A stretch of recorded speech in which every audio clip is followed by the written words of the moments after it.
Hello Angel Besties, welcome back to my channel, or welcome if you're new. My name is Rachel, and welcome to the midway point of 2024. How did we get here? Honestly, it is terrifying. I cannot believe that 2024 is almost halfway over. Usually at the halfway point of each year, this is a good time for me to take stock of my reading, to review my highs, review my lows, and kind of set my sights on some goals that I have for myself for the second half of the year. So at this point in the year, I have read 56 books, and unfortunately, I've only had 4 5-star reads. I definitely want to increase that number moving forward for the rest of the year. I really want to read some absolutely amazing books. To be fair, I have had a pretty decent reading year. I've had a lot of 4 stars, but I really just want more of that 5-star feeling. So I asked you guys over on my Instagram stories to tell me what your best books of the year are so far, so that I could chat about them in today's video. Earlier this year, I did see Jess from Peace Love Books do a version of this video, and I had so much fun watching it and knew that I wanted to try it out. So I'm gonna have Jess's channel linked down below, and also that video. So if you want to go get even more 5-star inspiration from her video, you should absolutely go watch hers. So I have pulled all of your responses, and thank you so much if you submit a response. There were so many books, and while I'm not going to be able to talk about all of them, how I'm going to organize this video is I'm going to be talking about the books that came up more than once. There are quite a few of you who have the same wonderful taste in books, so I'm going to be talking about the repeats that I saw a lot, and then I'm going to be talking about the books that you guys submit that I have already read, just give you guys my thoughts on them. And then there were quite a few books submit that you guys said are your best books of the year so far that I have not read yet, so I'm really looking forward to going through them all. Being halfway through the year is also a really great time for me to not only check in and evaluate my reading goals, but also my personal goals. At the beginning of the year, I set a lot of goals surrounding my YouTube channel, surrounding my time management, and now that I'm entering summer and work is going to be slowing down a little bit for me, it's a really great time for me to recenter those goals and also learn some new skills to help me achieve those goals, which is why I am so excited that today's video is sponsored by Skillshare. Now, I am sure that most of you have heard of Skillshare and all of the amazing courses that they offer, but if you have not, Skillshare is the largest online learning community for creatives, with thousands of classes led by industry experts across film, illustration, design,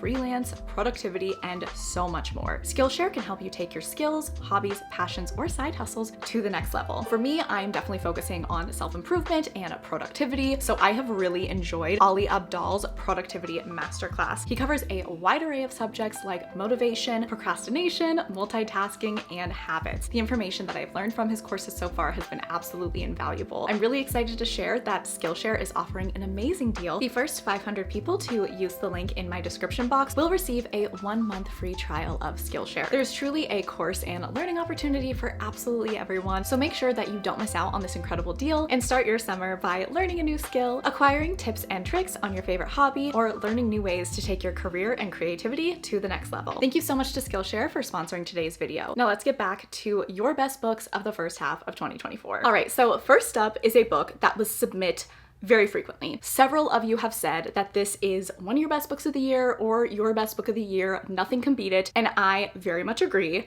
And that book is When the Moon Hatched by Sarah A. Parker. I am so happy to see that so many people are loving this book just as much as I am. I'm gonna tell you guys right now, it's gonna be hard to beat this book for my best book of the year. I absolutely love this book. It is one of the most unique fantasy romances I have read. It is such an immersive fantasy. The writing is absolutely beautiful. The romance, the star-crossed lovers of it all. Everything about this book is perfection, and I knew like 20 pages in that it was gonna be a 5-star. I got that 5-star feeling so early on, and it stayed the entire time. I actually ended up annotating this book, and to hear that so many of you were touched by it in the way that I was just makes me so happy. I think this book is really, really special, and it's going to be very hard for something to beat this book for my best book of the year. All right, and then another book that several of you said is one of your best books of the year is Glow of the Everflame by Penn Cole. And once again, I could not agree more. This is also going to be one of my best books of the year. It is so much fun. It is my favorite book in the Kindred's Curse saga. This is actually the second book in the series, and while I do love the first and the third book as well, there's something just special about Glow of the Everflame. I feel like all of the characters are at their best. I also feel like the romance in this series is just so good in this book, and there's so much tension and angst between our characters, and it was just such a fun read. I feel like so many of us read the Kindred's Curse saga this year, and that makes me so happy, and I know that a lot of us are anticipating the finale, which I really hope that we get soon, and I hope that we all love that as much as we clearly all loved Glow of the Everflame. Another book that came up frequently as a best book of the year for you guys was Fate and Furies by Helen Shorer. So this probably isn't going to be on like my best books of the year. If I don't have any more 5 stars for the rest of the year, it could potentially be. I'll have to start pulling from my 4 stars, but I still think this book is absolutely fantastic. Your guys' taste is immaculate. I think this is my favorite book in the Legends of Thesmar series. This is the third book in this series, and so many wonderful things come to fruition in this book. We have adventure, we have travel, we have this very will they, won't they, back and forth, romance dynamic, wonderful found family, and the ending of this book truly deserves all the flowers. And next week, the finale of the series is coming out, which is absolutely crazy. Storm and Shadows. I cannot wait to see how this series ends. I really love this book, and I am so glad that so many of you seem to connect with this book particularly, because I truly think it's the strongest book in the series. All right, another book that a lot of you are absolutely loving is Wild Love by Elsie Silver. So this is Elsie's newest release. I read this maybe like a month ago, and I really enjoyed it. It was a 4-star for me, so once again, it might not be on my best books of the year, but it was so much fun. I feel like it was classic Elsie. I absolutely love the romance dynamic. I saw someone say that this book was just like butterflies times 1,000, and I feel like that is the perfect description of this. The romance was so good and so tension-filled, and Ford Grant is truly such an incredible book boyfriend. Another book that I saw come up frequently, this makes me so happy,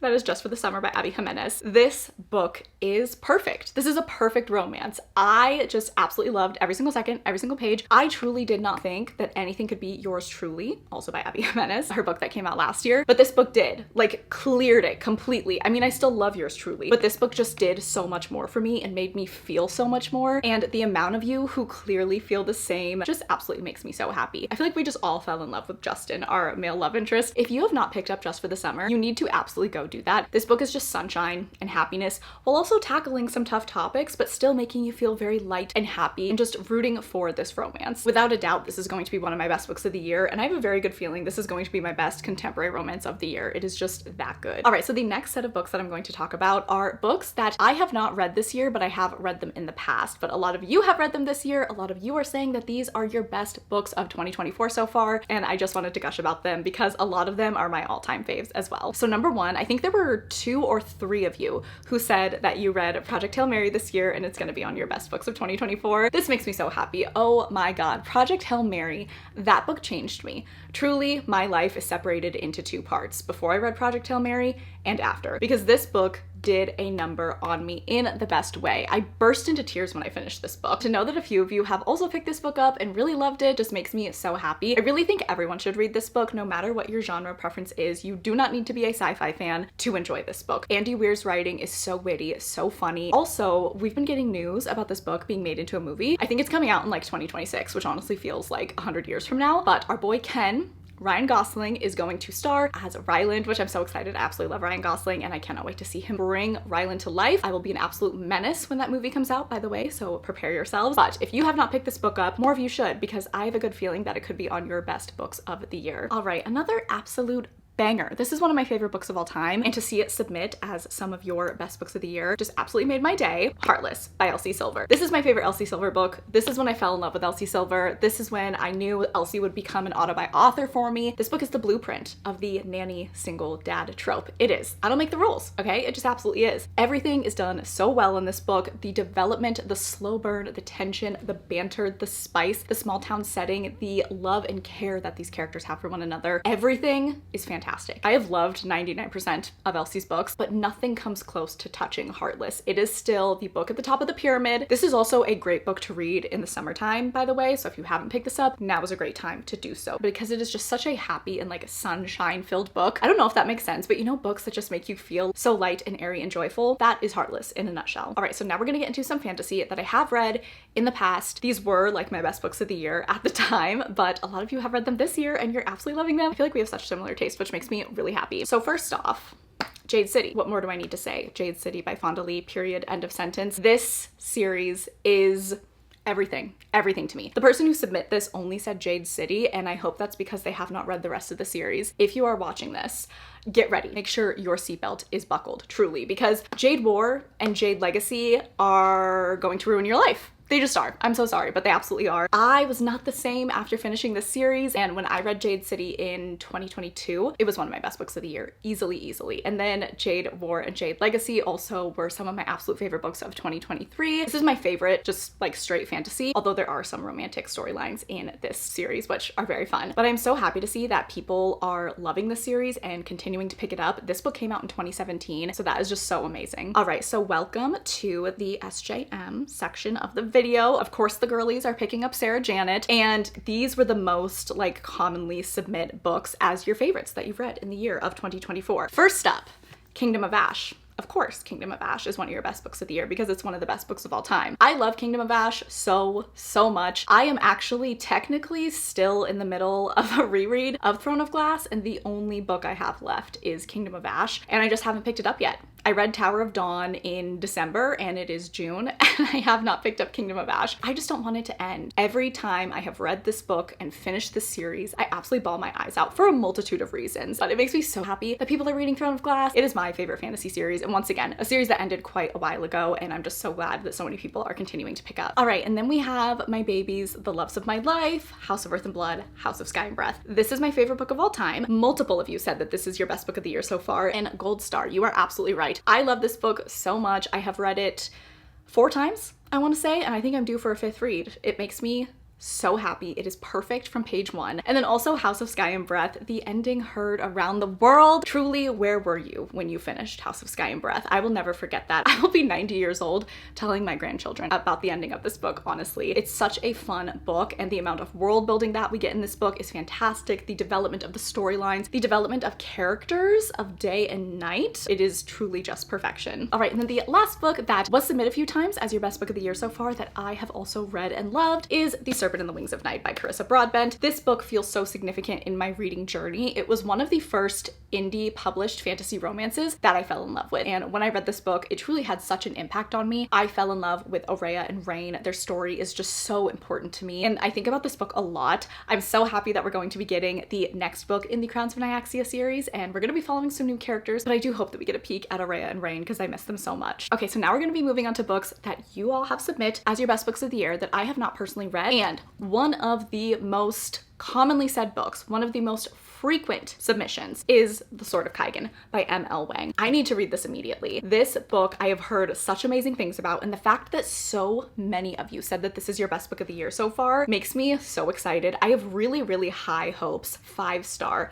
high hopes for this book. I don't know too much about it. I know that it is a standalone fantasy, which is great, and I believe it follows a mother and a son. I could be wrong on that, but I do think that it focuses on those characters. It is a very character-driven story, but character-driven fantasy, 9 times out of 10, I'm absolutely going to love it. So I'm really excited about this book. This is a priority for me to read this summer. I really think that I could enjoy it since I've seen so many of you enjoying it as well. The next 2 books are part of the same series, so I did want to talk about both of them at the same time. Several of you submit both of these books as your best books of the year so far, and that is Saving 6 and Redeeming 6 by Chloe Walsh. I'm really excited to read these books, and it makes me really happy that so many of you mentioned these. These 2 did come up more than Binding 13 and Keeping 13. I think I saw 1 or 2 people submitting Binding 13, but I think I saw like 10 or 11 submissions of one of these books or a combination of the 2, which has me really hyped. I took a break from the Boys Atonement series just because Binding 13 and Keeping 13, 2 books that I really loved but were very emotionally draining. I just needed to step away, get back into some fantasy romance, but I really do want to read these books before the year is up because I do feel like I hear a lot of people preferring Joey and Aoife's story to Johnny and Shannon. Not to say that people don't love Johnny and Shannon as well, because they definitely do. I'm also a little bit nervous to read these because I've heard people say like, oh, if you think Johnny and Shannon's story is emotional, get ready for Joey and Aoife. So I think that I just need some time. I need to mentally prepare myself for these books, but I do feel like I could get 5 stars from these books because I really like Chloe Walsh's writing. I love how detailed she is, and I really love the like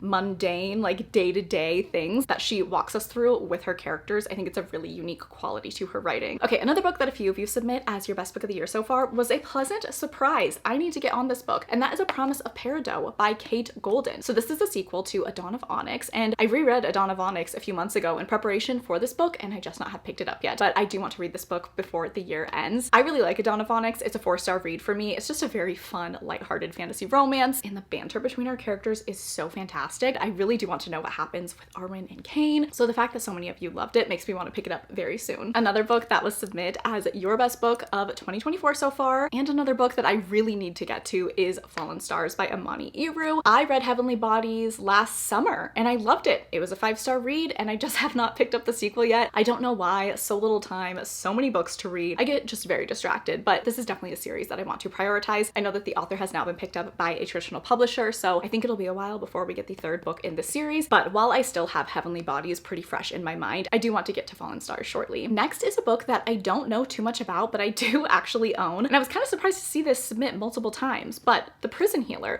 A lot of you said that this is your best book of the year so far, which is so exciting because this is a book that I kind of forget is on my bookshelves, to be totally honest with you. Maybe I should do like a reading your 5-star books reading vlog, something like that. And I could put this one in it because I just don't really think about this book and don't really think about putting it on a TBR, but if I do it for a video like that, that would be very fun. Let me know down in the comments if you'd like to see me read some of your best books of the year for a reading vlog. I think that could be super fun. All right, another book that I saw submit a few times is 5 Broken Blades by Mai Corland. I've seen a ton of buzz about this book. I did talk about it in my 24-hour readathon. I think I'm gonna put this on my July TBR. It has been marketed as an adult Six of Crows, which Six of Crows is one of the best books ever written, in my opinion. I love it so much, so I'm really excited about that. I love multi-POV fantasy, so I hope that I will enjoy this as much as so many of you seem to. All right, so we're gonna talk about the last book that I physically own and then just 2 others that I don't own, but came up several times, so I have to talk about them. The first is Empire the Vampire and then also Empire the Damned, which is the sequel to this book, and that came out this year. I've seen a lot of praise for Empire the Damned. I feel like people are really happy with that as a sequel, and of course this book just has so much praise. I've never read a book by Jay Kristoff. I also own Nevernight, but haven't picked that up yet, but I really want to read this. Some of my best friends love this book and say it's one of their favorite books of all time. This is another book that I want to prioritize this summer. I'm trying to read like more epic fantasy this summer, so I really think Empire the Vampire and Empire the Damned are 2 books that I need to read before the year is up. All right, and then the last book that I'm going to talk about, I don't own, but this book was submit more than any other book, and I think that that means that I need to go buy it, and that is The Women by Kristen Hanna, the historical fiction queen herself. I've never read a book by Kristen Hanna, which I just feel like is sacrilege because she is such a popular author. She also lives in Washington. I do own The Nightingale. That is a book that I want to read. I think I put it on like my 22 books to read in 2022, and that absolutely did not happen. But The Women came up so frequently, you guys. I could not scroll through the answers without seeing The Women pop up multiple times. The only thing that I know about this book is that it takes place during the Vietnam War, and everyone seems to cry when they read this. And you guys know me, I love crying. If a book makes me cry, we're bumping it up a star, truly. Like, I want a book to make me super emotional, to make me feel things. That is a part of like my 5-star formula. And I think that I'm going to have to buy this book because truly the amount of you who read this and absolutely loved it, it has me very excited. I'm so happy that so many of you feel so passionate about this book, and it's definitely put it on my radar and makes me want to read it. All right, my love, so that is it. Those are your best books of 2024 so far. Truly so many amazing books. There were several others, but most of these books that I talked about came up multiple times, so I definitely wanted to talk about the books that came up very frequently. I hope that I've put some books on your radar that you have not read that you'll hopefully try out, and fingers crossed they will be 5 stars for you as well. Here's to the second half of the year, you guys. Hopefully we can have an amazing second half of our reading year and find even more 5 stars. If you made it to this point in the video and you wanted to let me know, go ahead and leave the black heart. Please make sure that you're following me on Instagram and Goodreads. They will always be linked down below. I really appreciate that you watched this video. I hope that you're having a fantastic day. I love you all so much, and I will catch you guys in the next one.